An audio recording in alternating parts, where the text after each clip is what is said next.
What's up, community? Back here again with another video. This video is dedicated on paying attention to your life and understanding that one day you will no longer be here on earth. And what is it that you're looking to leave behind for whoever's coming up behind you, whether that may be siblings, children, family, wife, nephews, nieces, or people that you've impacted on your life. What are you trying to leave them behind? What are you trying to leave them with? And it doesn't have to be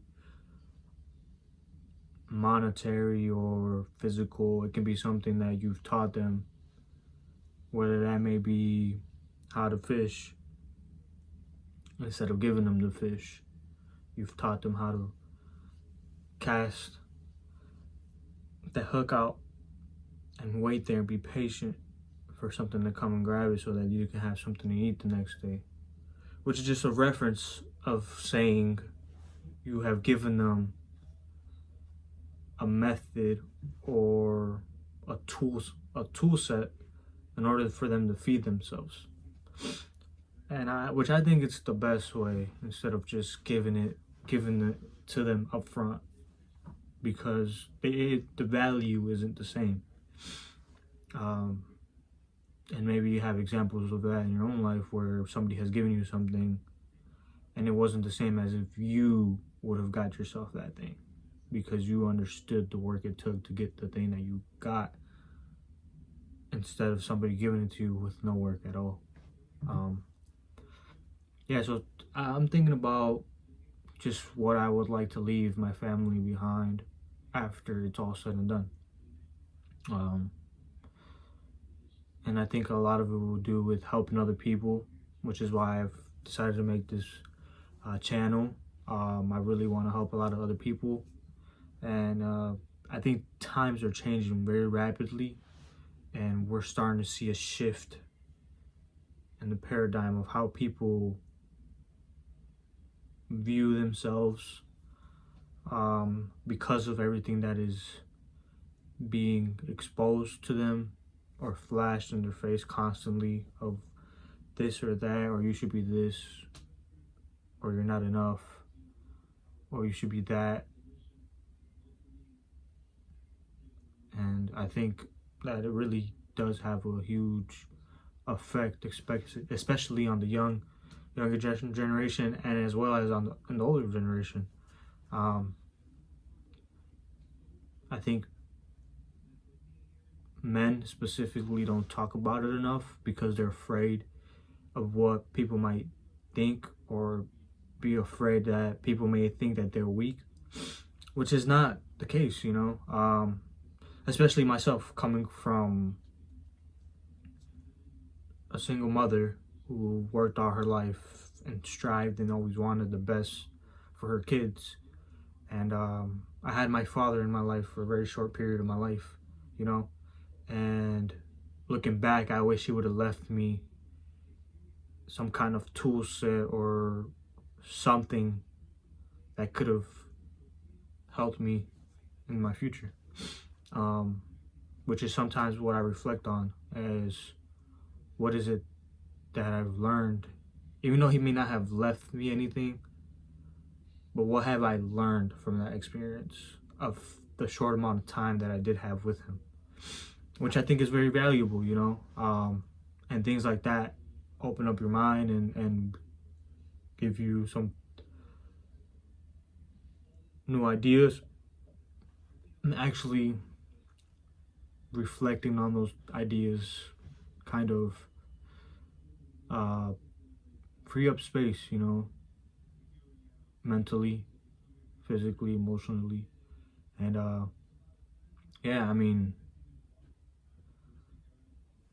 understand that what I want and what I don't want to repeat,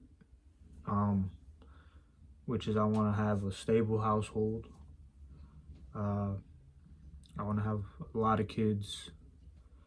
I want to be faithful to God, and if whether you're religious or not, hey, that's all up to you, you know.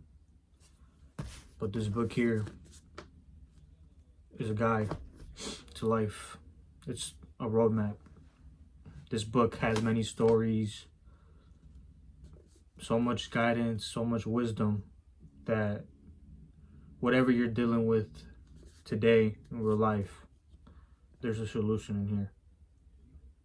Somebody in this book has gone through what you're going through, or has gone through something very similar to what you're going through. And it would just give you faith that there is light at the end of the tunnel. And honestly, just working on that and trying to be my best at continue to keep my faith very strong. You know, we're all human, and we do fall short a lot. And yeah, so I would just like you guys to reflect on what it is that you would like to leave behind for whoever it may be, for whoever you may love or care about. And just remember, it does not have to be money. It doesn't have to be any of that. It could just be on how you've impacted that person. Will go way further than anything you can give them. How you've treated them, how much time you've spent with them, which is very important. You know, we forget that. You know, I've been to funerals. I've been to visit people that have had somebody pass away, and they always say, "Oh, I wish I had more time with this person. I wish." But when that person was here, they didn't do that which they wish, which is spend more time with that person, get to connect, ask those difficult questions. You know, it may feel weird or scary, you know, but ask those questions that you have in mind, like, why did you decide to do this, which caused this, you know? Like, for example, this is just an example. If your father wasn't in your life and one day you get to rekindle with your father, you go ahead and ask him, hey, why did you decide not to be in my life or in our life, you know? And you will be absolutely surprised at what they may see, or you may not, you know? But that will end up closing that chapter of that book that you've always been wondering why. So yeah, like, just be curious with family that you have and people that you love and care about, and spend as much time with them, because one day you or them may not be here anymore, and you will always wish you had more time with that person. So maybe that's just some thought for you guys to go ahead and think about. And I think it's very eye-opening on how much you can gain from it. And yeah, like I said, go ahead and join my community. Go ahead and subscribe, like, comment. And I really appreciate you guys watching this video. Yeah, like I said, I made this YouTube channel to build a community and hopefully help men with whatever they may need help in, whether that's financial, spiritual, women, finances, mentally. Maybe they need another set of eyes to look at something that they may not be seeing through their lens. So go ahead and subscribe. Thank you guys for watching.